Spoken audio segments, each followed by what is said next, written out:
Shalom. Shabbat Shalom. Happy Sabbath. Buenos Sabado. Hope everyone is doing well. I am Kenny Knoxville, and today I would like to talk about evidence for the flood using a geographically deductive approach. I'm going to talk about three things today. First, I'm going to talk about why I'm doing this video. Second, I'm going to talk about evidence for the Bible and how we should approach it. Just one method on how we can approach it. And I will finally present my evidence for the flood. So, why am I doing this video? Anyone who is close to me, near and dear to me, knows how passionate I am about having philosophical conversations. I could do it till I'm blue in the face. I could do it all day. I love thinking. I love trying to think God's thoughts. I love science. I love history now. And so obviously I love a historical approach to the Bible. I don't follow a mythological faith. I follow a historical faith. And I love talking about it. I find it very difficult to engage on social media through the form of texts through a thread. I find it very frustrating because it's very difficult to get your point across. It's hard enough when you're face-to-face talking to someone to get your point across. It's even harder when you're in a thread that's jumbled with information. It's nothing but chaos and disorder. And so this is my attempt to kind of have a conversation in a way that I feel gives the topics of the Bible some justice. Each topic of the Bible should be exhausted to its full potential rather than taking a rabbit hole approach and bouncing around and jumping everywhere. And that's usually what tends to happen when you have a conversation within a social media thread. Everyone's throwing in their 2 cents. Everyone's trying to stand on the soapbox. There's not a lot of order. So this is just my attempt to put some order to the conversation, do it in a way that is conducive to my lifestyle, and hopefully keep the conversation going for other people to spectate. I'm also doing it for my friends out there whom I share empathetically with, who say that there is no evidence for the Bible. The many people who I encounter who are skeptics of the Bible, who have done some studies, and their conclusion is there's no evidence for the Bible. It's hard for me to take that language serious, because if you are going to be intellectually honest with the evidence, to say that there's no evidence at all means that it's a complete fable, like a story about man coming from the moon, from the teardrop of the moon, like man was formed from a teardrop of the moon. There's no evidence for that. But the Bible is a lot different. So with that, I definitely understand why people make that claim, and a lot of times I can hear their frustration in their response, because they sound a lot like I used to sound. Peace, my G. They sounded like I used to sound. This is how I used to sound. Asking a pastor a question. I would ask one question, right? How is it that it says that not a bone in his body would be broken, but they put him on the cross and they put nails through his hands? That doesn't make sense to me. And I would ask that question because didn't seem to make sense, because of, in my unlearned state of that topic, I didn't know what the answer was. And then I might get an answer, but the answer that I got might have a seed or might cover another question that I had. Well, and rather than just focus on one issue at a hand, even if I may not open that door, when I was completely open with people, I would go off on a rant and I would be like, the Bible's not true. It can't be true, man. We got this. How was it that the devil was able to have access to heaven? And why is it that he would do that to Job, and just doing Jesus can't be true. We can't. How can we say that Jesus is true? There's no evidence of Exodus. Why can't we see any evidence of Exodus? The Bible, this is my favorite one. Shout out to my homie that said this the other day. We can't believe the Bible is true. There's no evidence of the Bible. Oh, what did he say? It says that the Bible is the author of confusion. Yet it ain't nothing but a bunch of confusion in the Bible. I was exactly there, man. You know what I mean? I completely understand the mindset that comes across and the frustration in the process when you are diligently seeking the Word of God, the truth, and you're trying to find your way, groping blindly in the dark, trying to find Him. And then you have people adjacent to you who are like, man, just trust God, yo.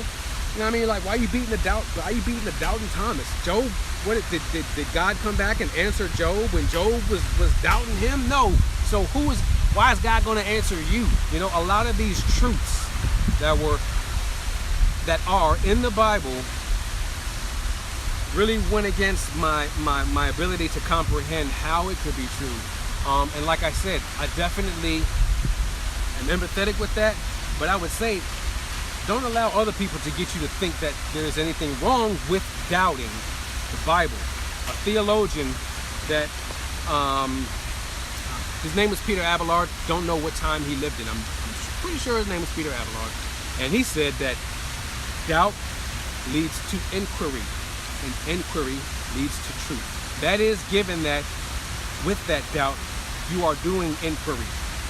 You're not just sitting back speculating out of your own mind existentially how you think God should make sense to you. And also with that inquiry, you are doing it in a way that is humble, and you're trying to let the evidence speak for itself. I believe that there is sufficient evidence towards the truth of the Bible, and I think it's because the Bible paints a picture. That leads me to my approach. This is only one approach. There's a lot of approaches. I feel like I made it up, but I know I've been to a class on the 12 steps of how to study the Bible, or it was the 7 steps on how to study the Bible. And so one approach I think that is very important, especially from skeptics, because skeptics don't want to use the Bible to justify the Bible, even though they try to use the Bible to discredit the Bible. You got to either think it's true or not true. But when we do a puzzle, peace, homie, when we do a puzzle, there's different levels to puzzles. You can get a puzzle that's got 4 squares. You can get a puzzle that has 12 squares. And when we get a puzzle, we have a picture on the box that shows us what the puzzle is supposed to be. So when we buy it brand new in the package, we know that those pieces that are in that box are going to make this picture, and we can reverse engineer it. We can say, it's supposed to look like this. Okay, that's not supposed to, and put that together. But I want us to think about the Bible in this way. Imagine you got a bag with no picture on it, and you got a bunch of pieces to the most difficult puzzle in the world. And there was no picture as to what it's supposed to look like, but yet on the front of it was nothing but a very clever riddle. And it said, whatever, think of a clever riddle. What is the answer? Usually when you find the answer, you're like, no wonder. Oh, I see it. It makes sense. But let's say you got a bag. It was a dirty, dusty bag. Didn't look brand new. It was obviously used. And somebody was like, man, me and my kids, we did this puzzle together. Here, let me give you this puzzle. And you open it up and you're like, what is this? And there was a million pieces to this puzzle. And you had nothing but a riddle.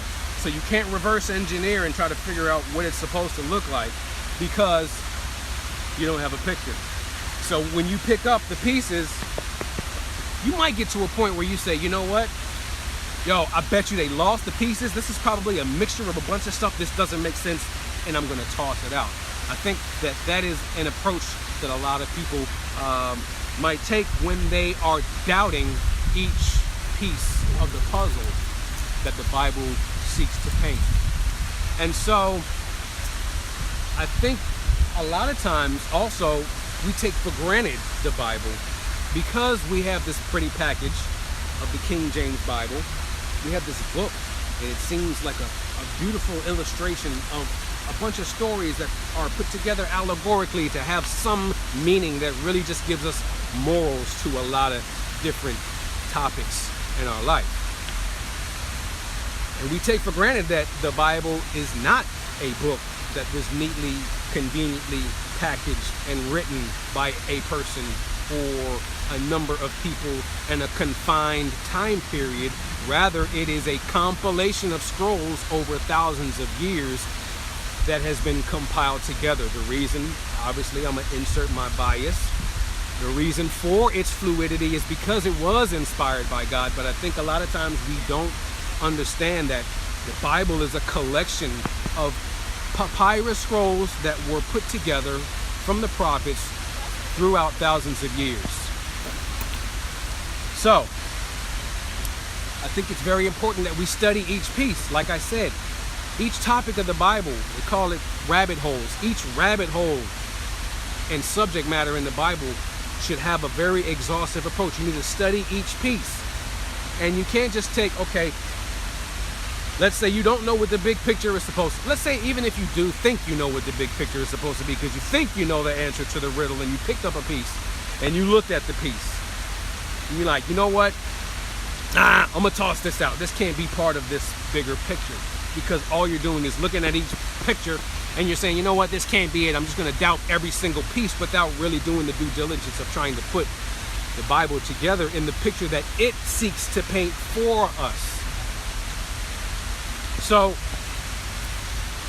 I think the biblical conversations also should have an approach similar to that in a court of law. In a court of law, you take evidence, you put it together to paint a huge picture. And one important piece of exhibits, what have you, that is used in courts is eyewitness testimony. I'm going to use this example to lead up to the evidence that I'm going to suggest. But let's say, for example, so Bill Cosby, I'm going to use Bill Cosby. When I found out Bill Cosby, when one person came forth and said, Bill Cosby used a date rape drug on me. I mean, get the heck out of here. What is you talking about? Bill Cosby? You know what I mean? I grew up watching Bill Cosby. Loved the homie. Like, nah, I don't buy that one bit. Another person came out, they were paid off. You know, as more and more people started to emerge, although it did not fully convince me that Bill Cosby did it, one thing you cannot deny is that as more and more people made a claim that was consistent, it caused me, and probably caused a lot of people, to think, did he do it? This is starting to build a story that might be true, and I think it may deserve some inquiry.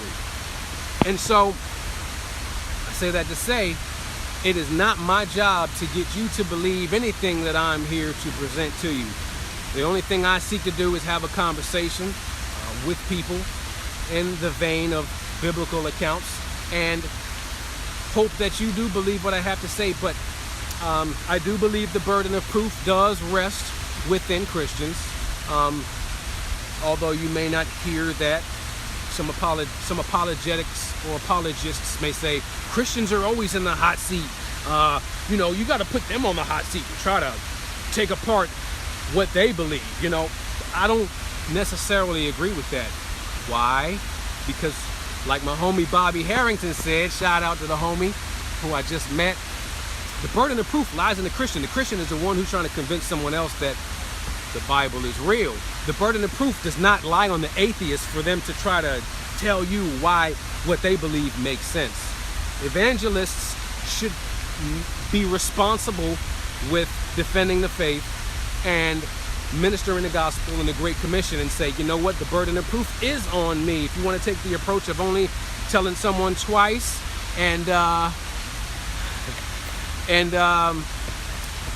If you want to take the approach of only talking to someone 2 or 3 times, and if they don't believe you, knocking the dust off of your feet and carrying it on, that's fine. I don't really take that approach. I'll talk till I'm blue in the face, because I was very hard-headed growing up, and I knew what it took to break the whatever stigmas I had that were keeping me from being able to see clearly, you know. And so I say that to say, many eyewitnesses brings light a lot of times to the fact that it may be true. And that brings me to my first point. I have 3 points for my evidence of the Bible. This is in no way an exhaustive approach. And I'm not even looking, anyway, it's not an exhaustive approach. I'm not going to come up, I'm going to tell you what I'm coming up with. How about that? All right, so the first point is, every culture in our society, majority of them, the big ones especially, have a flood story tied to their culture. And you will hear skeptics who say, the Bible is not true, man. It's nothing but a copy of another religion. All they did was take a bunch of stuff together, and you know, there's other stories that precede the Bible that have the same vein. And to me, I'm not sure why people who are skeptics of the Bible really feel like that is a good case against the Bible, especially the flood, because I think it's more plausibly true that a flood did happen if every culture claims that there was a flood in the past. I'm not going to get into every culture. I don't know all of that. You know, the homie Zadok Ben Israel, if you want to hit him up, he knows a lot of context with the different cultures and nuances that have to deal with the similarities between the flood stories. But I'm going to now move on to my next point, my next bit of evidence, and that there are 2 approaches you could take with whether or not a flood did happen. If a flood did happen, and you can't believe that a flood happened because you're like, there's no way that a flood could happen, because you know how much water it would take to flood the entire earth? First perspective I'll take. Let's take into account, 1, cultural exegesis, if you will, and studying the culture. Back then, there was no TV, there was no omnipotent knowledge, if you will, that there are 7 continents, that the earth has 90% water, what the continents look like based on the maps that are shown, and that you didn't travel outside of your territory. I don't think we understand how hard it was to travel outside of your territory. I was doing a study on, or listening to a study off of Communio Sanctorum. It was a 12-part series called Rabban Sama, and they were talking about how Rabban Sama and Marco Polo, I don't know what the distance was that Marco Polo traveled when he traveled to Jerusalem, to the Holy Land, but they were talking about what it took to make that kind of venture.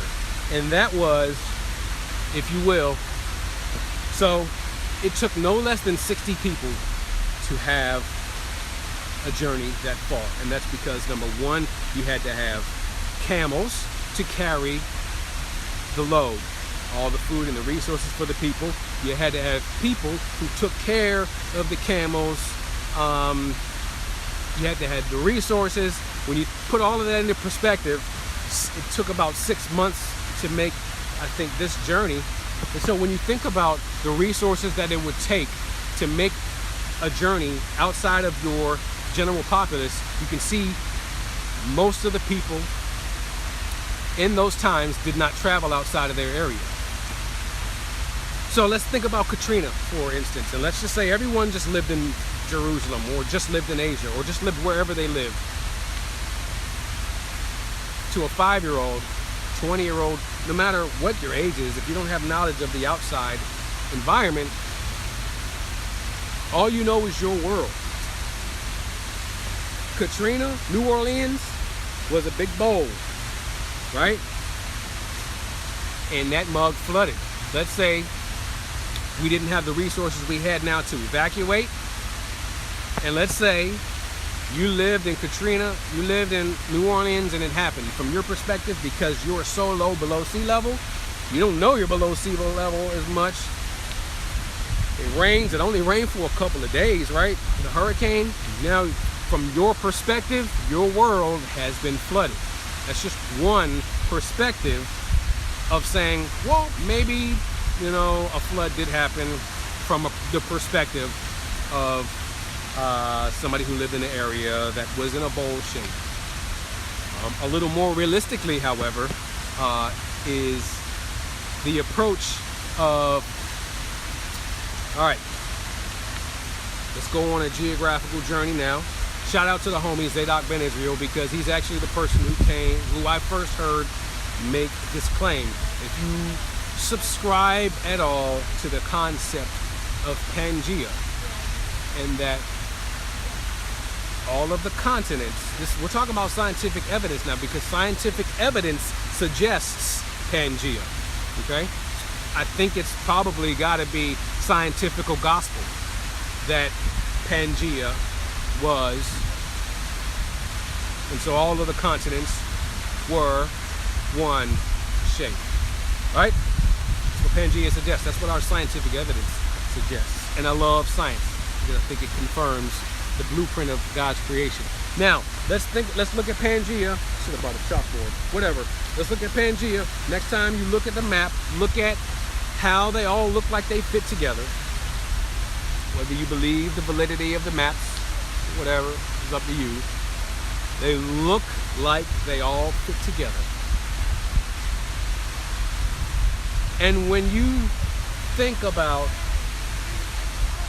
how they could have broken up, I think a very plausible approach is that water beat profusely in a given area, enough to cause the places to split. And so, just looking at the geographical evidence of Pangea, it is very, very logically consistent and plausible that if there were a Pangea, that the way that they could have separated is if for 40 days there was a profuse beating of water saturating the land so much so that in the middle it just starts to kind of break apart. And that's what it looks like when you talk about Pangea. It's good, homie. So, it brings me to my last point. And the last point, I think, is really what drives home the fact that there had to be a flood. But let's also, before I do that, let's just think about Pangea in the perspective of if scientific evidence is true.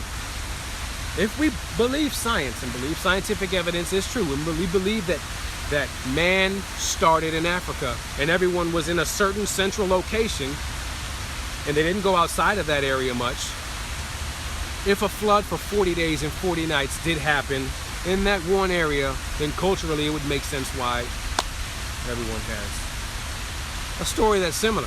So, and I believe it, homie. All the fossils say that it probably was a worldwide flood. And that brings me to my next point about underwater cities. There have been, I forgot to write down my notes. There have been underwater cities that have been uncovered. You can look it up yourself. I'm not going to talk about Atlantis, but the one that I looked up recently was off of the coast of India. There was I'm just going to give you one example because this is the only one I was able to research. I had the time to research. There was a city that was found that was 7,500 years old. They believe that it was 9,500 years old. There was evidence of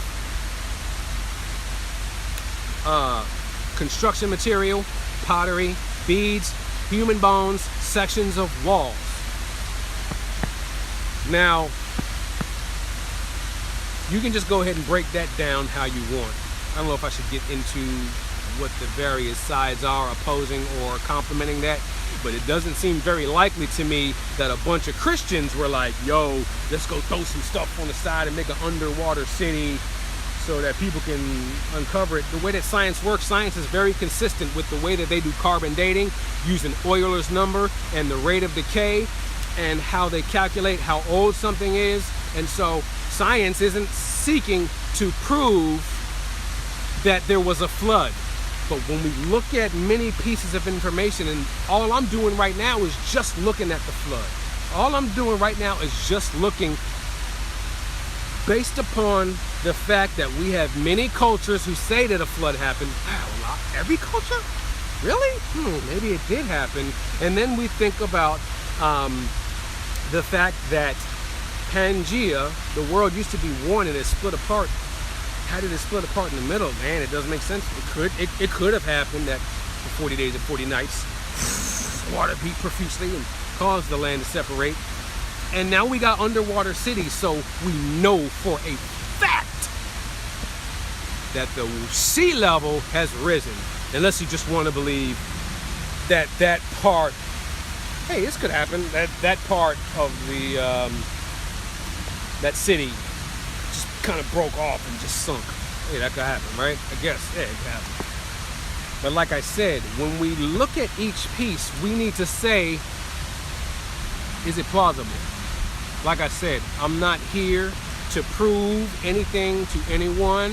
I do believe strongly that the Bible is true, that the message of the Bible is true, and I think it's a conversation worth having. I'll end maybe with Pascal's wager. Should I? Why not? Pascal's wager. Is it scientifically, is it statistically safe to say that God is true? Even if all you do is believe in the science, statistics will even tell you that your best bet is to bank on the fact that God exists. There's 4 examples in Pascal's wager. Pascal's wager says, let's say that God does exist, and let's say that you believe in him. Then you have infinite gain, infinity, Illuminati. Let's say that God does exist. Let's say that God doesn't exist, and you do believe in him. Then you only have a negative loss. That negative loss, -1 with respect to infinity. If the world is infinite, then our life is insignificantly less than a minuscule in the full spectrum of how time, in perspective of time. And so when you talk about infinity versus -1, you only had a loss of -1. You didn't lose that much. When we say that a loss, it's a loss because you gave up your life for God. Let's say that God doesn't exist and you don't believe in him. Then you have just a little bit of gain, +1 gain, because now you got to live your life and do whatever the heck you wanted to do, but it wasn't an infinite gain because in the full spectrum of eternity, it doesn't measure up. But finally, let's say that if God does exist and you don't believe in him, then you have infinite loss. Because if God is real, then infinitely through eternity, hey, if you subscribe to the doctrine of hell, then I guess that would be where you reside. And so that is my response to my homie who I just started conversing with. I like to sparse each topic of the Bible one at a time. That's the beginning of my conversation. I hope you all will continue the conversation with me. That will have a lot to do with whether or not I do a video on the evidence for Exodus. Because there's evidence all throughout the entire Bible paints a picture that shows nothing other than perfection. And when you don't try to reverse engineer what you think the Bible is supposed to say by putting your pictures together, but rather study the Bible from an approach of Does this make sense? Is this all possible? How does this work together if it was written by God, and allow the story to bring itself to you? Think that you can do nothing other than come to the conclusion that the Bible is real. And I am fortunate. I thank God that I didn't get to a point where my heart was so hardened that I deviated from the faith, because for a long time I doubted the Bible because of the things that I saw in the culture that didn't measure up. Appreciate that, homie. Because of the things that I saw in the culture that didn't measure up, being raised in a Pentecostal church with the name it, claim it, pass out, God touched my spirit, made me get, what's the term? Slain in the spirit, you know, your Benny Hinn's going out, and I can talk about my experiences if people really care to hear about them, not now, maybe later, but all of the things that I saw in the culture of America that didn't line up with what I was reading in the Bible, which was written in the 1st century AD. A long time I wrestled with everything in the Bible. And I'm glad that when I got to that fork in the road, I stood at that fork in the road for a long time. This crap, does it make sense? Does it not? But I did not want to be bamboozled, right? Like, I felt like it was worth all my time, energy, and effort to study. Because on one hand, I don't want to give up what I have, chasing women, drugs, drinking, partying, seeking money, seeking status, trying to be a bad boy, because all of those things were fascinating to me. But at the same time, I didn't want to be bamboozled from leaving that life. But I also didn't want to follow this life if it wasn't real, and if there was no truth to it. So I was torn to continue to seek and search, and chose not to give up, man. And I'm just at a point now, after July 17th, 2006 was the first day when I went to Cornerstone Assembly of God and really started to become a servant. And I just bless God that I didn't give up, because here I am today. I'm working through my doubts and my wrestles. There's still some things in the Bible that I have discomfort with. But like Job, who am I to question those things that I don't understand how they match up? So with that, man, I just want to say thank you for watching. Hope everyone is well. Please leave your comments in the comment section, whether on Facebook or YouTube, and I will respond accordingly when I am able to, because I feel like these conversations are very important. I feel like they are a need to be had, and I will take the time to have these conversations, because I believe it is my job as a minister of the gospel to have those conversations. And unless I feel like you're just being immature, intellectually immature, you're not allowing the evidence to speak for itself, or even suggesting any evidence that's contrary to the Bible, and all you're trying to do is just take shots, I'm not going to have conversations with those type of people. But for the people who really are diligently seeking and do have questions because they don't understand, I'll conversate with you till I'm blue in the face, homie, because I think that's what we're supposed to do, man. I love everyone. I got to go pick up my daughter. I wish everyone well. Happy Sabbath. Shabbat Shalom. Sabado. I love you. God bless.